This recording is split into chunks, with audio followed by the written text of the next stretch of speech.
Our friend Alex Berenson back in the mix. He is author of the Substack Unreported Truths, and also you can check out Pandemia, which is his book about the madness of the pandemic and Fauciism and all the rest of it. And Alex, I'll just remind everybody, it was on this show, I would say now 3 years and about 2 months ago, right near when Clay and I started, where you were like, hey guys, the data on the vaccine shows that they really don't stop you from getting COVID at all. And I will just, it was almost, it was 3 years and 2 months. It was like July of 2021. And I remember you were saying it, and we let you say it, and we believed that, you knew what you were talking about. But at the time, that was a, oh my gosh moment for a lot of people. Yes. Yeah, no, I mean, it was, and look, as we know, 3 years later, COVID is with us. It will be with us forever. The vaccines, did not change that. No one's going to get smallpox.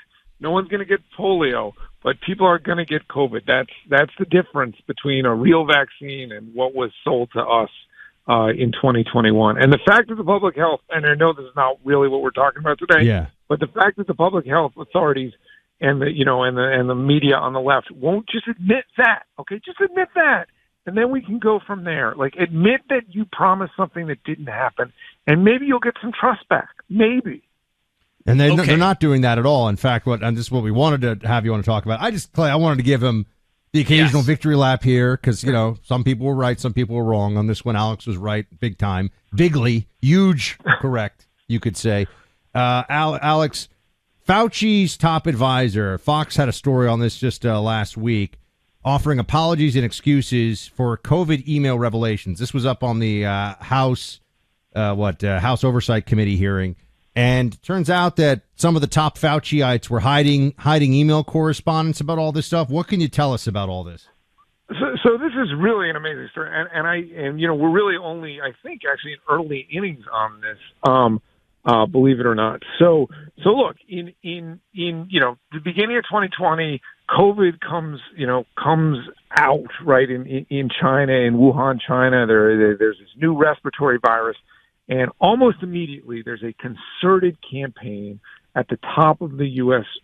scientific establishment to say this can't have come from a lab. Yes, there was a lab in Wuhan called the Wuhan Institute of Virology, but no, it did not come from there. If you say it came from there, you're racist, you're anti-Chinese. You can say the Chinese ran disgusting wet markets and, slaughtered animals live, and, but that's fine. But do not say this came from a lab. It's not the result of lab work. And that was not subtle. It was very loudly proclaimed. Okay. So what we now know, on the sort of scientific side, is that it's quite likely that it did come from that lab. Okay, as anybody with a brain sort of could have thought was at least a real possibility at the time, because as Jon Stewart famously said in 2021, if there's a giant chocolate leak in Hershey, Pennsylvania, maybe it was the chocolate factory. Okay, maybe all the risky work these guys were doing at this lab had something to do with the emergence of this virus. Okay, so that's part one. Okay, then part two is it turned, and this is what we're coming to now in 2024. We still don't have evidence out of China. We don't have, we're probably never going to get inside that lab. There'll probably never be an independent investigation. But what is coming out now is the cover-up of the cover-up. Okay, the U.S.-led cover-up of the Chinese cover-up, which is there were people at the very top of NIH, and I'm not saying that they knew, that they were certain that this was a lab leak, but they were certainly worried about it, and they knew that the U.S. had funded research that looked very bad in the light of what had happened in China, and they went out of their way to discourage these, anybody, any independent journalist, any, scientist from investigating this. And then as people started to try to get to what was happening inside NIH, and this is really what came out last week, these people did everything they could to hide their actions. They deleted emails. They used their Gmail accounts. They tried to have phone conversations. instead of anything that they would have to turn over. And the guy you're talking about is named David Morens. David Morens is a very long-time advisor to Fauci, more than 2 decades. And the documents, I mean, it's very, very rare to see documents this damning come out, where David Morens actually said, I'm not going to use my official email accounts. I want to use Gmail. It's not foilable. And you guys, the people he was emailing with, should do the same. And by the way, if I have important documents, and this is the part where we're just beginning to see the next step, if I have important documents to give to Tony, to Anthony S. Fauci, the man at the center of all of this, I give them to him in person or at his home, or I use his Gmail account. So what that means is that Tony Fauci, like, we need to know what documents he got. And there are going to be people who know that. There's going to be places these documents are archived. We just have to get to them. Okay, Alex, you're a former New York Times reporter.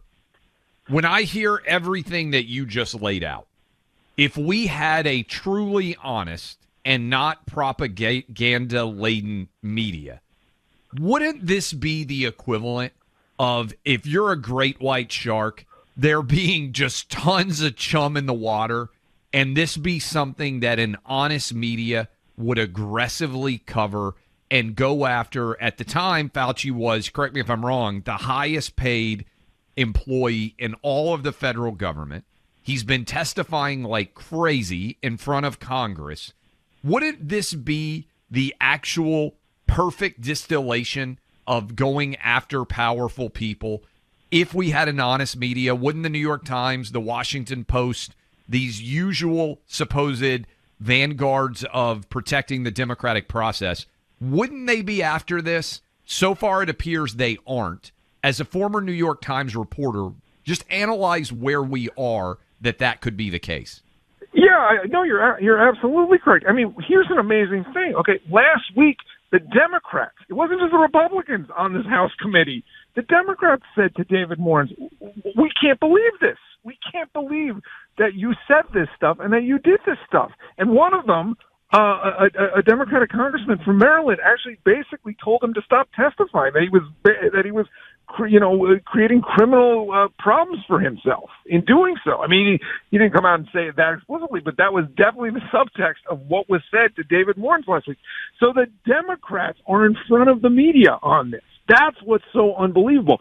And you're absolutely right. This is, COVID killed, we can talk about who died, but COVID killed a lot of people in 2020 and 2021, millions of people worldwide.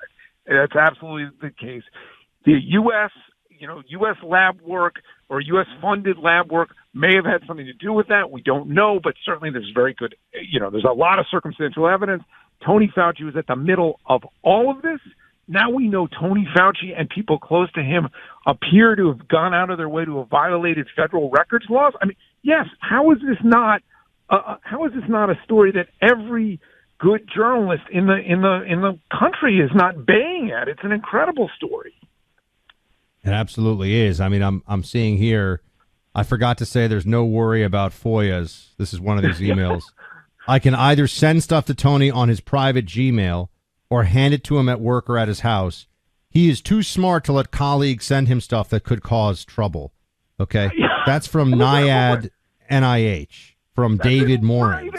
It's incredible. It's, look, I wrote a stack about this last week. If you don't want to read the House committee report, which is 35 pages of just, one document after the next, read the stack. It'll take you 5 minutes. It's free. You can look at it. But, and by the way, there's something else. When you go look at the underlying documents, because there's 155 pages of emails that, and a couple of transcripts of Zoom calls that the House also released, the way that Morens is a huge Fauci partisan, the way he talks about Fauci is incredible. Fauci comes off sort of like a J. Edgar Hoover figure. Like, he's incredibly powerful. He's touchy. You have to sort of maneuver him. You can't tell him what to do. The only people he will even pretend to listen to have to have a Nobel Prize at the, or be like the head of a university. He comes off as, basically an egomaniac and somebody who has to be handled with kid gloves. And it is incredible to see this discussion of him. And then there's another document where and where Morin starts talking about other scientists, and basically he categorizes them not by their intelligence or by the work that they've done, but solely by whether or not they are pro or anti Fauci and pro or anti being willing to look at the possibility of a lab leak. It's sort of the worst kind of partisanship. Only this guy's supposed to be a scientist. It's really amazing to see. Do you think, based on everything that you have seen, Rand Paul has been beating this drum, senator from Kentucky, for a long time, that he feels very confident that Fauci lied in front of Congress, that there would be perjury charges that would be justified? Do you think, again, asking the same kind of question that I did about the New York Times and the Washington Post, do you think if we had a completely honest Department of Justice, which sadly we do not, do you think Anthony Fauci should face charges criminally for his testimony based on what you have seen? I don't want to definitively say yes to that yet. I think the investigation is going that way. I think that Peter Daszak, who was sort of this independent group that was a conduit for money between the U.S. and China. I mean, it certainly looks like Daszak should face contempt of Congress charges and other criminal charges. Morin, same thing. Whether you get to Fauci at this point, I think it's close, but I think you'd want one of those guys to flip before you would do that. It's all kind of irrelevant anyway, because the Justice Department, as you say, look, Andy Slavitt, who's a figure of particular interest to me. Slavitt was in the White House, and he's the guy who tried to get Twitter and ultimately, succeeded in getting Twitter in banning me in 2021. He has refused to testify before Congress, and the Justice Department has said they will not prosecute him for contempt of Congress charges. So the Biden White House, they complain constantly about Trump politicizing the DOJ. They are, just as bad, if not worse. So I don't think we're going to see that at the moment with Fauci, unless Morin's actually flips or something like that. Okay, the last question for you, and I mean, again, I think that if we had an honest media and an honest Department of Justice, this would be such an unbelievable story. What's the latest on the COVID shots themselves? Are people just going to pretend that this whole era never happened? It seems basically no one's getting boosters anymore. Stock prices for Pfizer and Moderna, to a large extent, have tanked. Where are we now on the actual shots? I mean that's about right. And it's not just in the U.S., by the way. If you look sort of worldwide, I mean, a country like Singapore, which had near total compliance with the first two shots and the booster, they're complaining that COVID is coming back and saying that more than 80% of people, didn't get a booster in the last year. I mean, that's Singapore. Australia, same thing. The U.S., same thing. People, so the sort of the back guard argument that the pro-vaccine people make, we all have immunity now, so that's why COVID isn't as bad. We'd like you to get shots, but don't get them. The truth is the shots basically failed. Omicron is more mild. Everyone got it, and now I think people are just done with COVID. We've talked about this before, right? People are done with COVID. They're done with the shots. mRNAs have sort of left a bad. A lot of people got sick. A lot of people had bad responses to the mRNAs, and I think a lot of sort of at least healthy people under 50 or 60 are left wondering whether they would have been better off just getting COVID and being done with it. So yeah, we're done. We're done with COVID. And you can see, I think, also that there's been a couple efforts to scare people about monkeypox 2 years ago, a little bit about avian flu, H5N1 in the last couple of months. And I think whether they admit it or not, people are pretty cynical right now about what the public health establishment is telling them. And how can they not be when you see the behavior? Well, I mean, Alex, if you say, for example, still on social media that the COVID vaccines, didn't work as advertised, or you still get dinged. I mean, they still cling to this. Or even if you say masks don't work, they'll still sometimes give you like a fact check or whatever. So they haven't actually backed off this stuff. Well, but yes, but when you say they, I agree with you that the public health establishment hasn't backed off.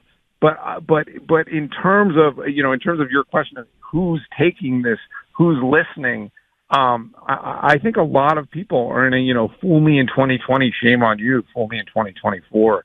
It's not happening. Alex, we appreciate everything that you have done. Keep us updated on how this goes. I would love, personally, to see you sitting in the courtroom covering a Dr. Anthony Fauci trial. It would be fantastic. I am going to talk to Rand Paul in the next couple weeks, so that could be an interesting conversation. I hope to put it on the stack. But, he's done great work, and we just have to keep pushing on these questions. No doubt, and we will here as well. Thank you for the time. Thanks a lot. Look, even the most advanced technology companies out there, they have data breaches. They could affect you and your online identity. That happened earlier this month when Dell experienced a data breach that exposed their info to 49 million customers. Stolen info didn't include credit cards, did include names, cities, zip codes, and what Dell products were purchased. Goes to show how clever these cyber hacks are and why it's important to protect yourself and your online identity. You can do that with LifeLock. Their online identity theft systems monitor the web for evidence your info's in the wrong hands. When they spot it, they alert you immediately. If you become a victim of identity theft, a dedicated U.S.-based restoration specialist will work to fix it. It's important to understand how cybercrime and identity theft are affecting our lives and what you can do to protect yourself. Join LifeLock now. Save 25% off your first year with my name, Clay. 1-800-LifeLock, lifelock.com. My name, Clay, for 25% off.